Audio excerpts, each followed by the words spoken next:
We've known for a long time that Chevrolet's next-generation Bolt, its most inexpensive electric car, will arrive later this year. So, while it may not appear exciting at first, General Motors effectively reconfirmed that fact in a boring press statement extolling investments in U.S. manufacturing. It is actually rather significant.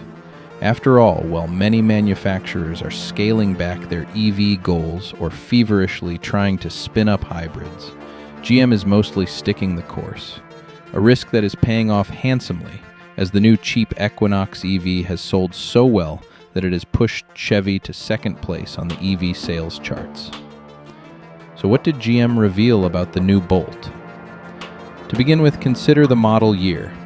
Despite the fact that production would begin later in 2025 at GM's Fairfax assembly facility in Kansas City, the new Bolt will be introduced in the 2027 model year.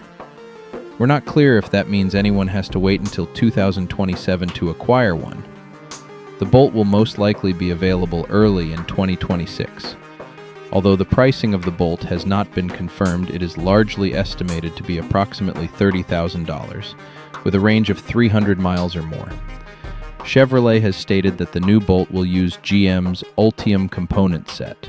The branding has changed, which means it will likely include the front motor from the entry-level Equinox EV and sit on a comparable platform, although one that is smaller and more car-like than that SUV. The battery will undergo significant changes, including the introduction of GM's first LFP-style lithium iron phosphate pack, which will make it more inexpensive. The company uses a three-pronged battery chemistry strategy. The Equinox EV's relatively modest charging specs.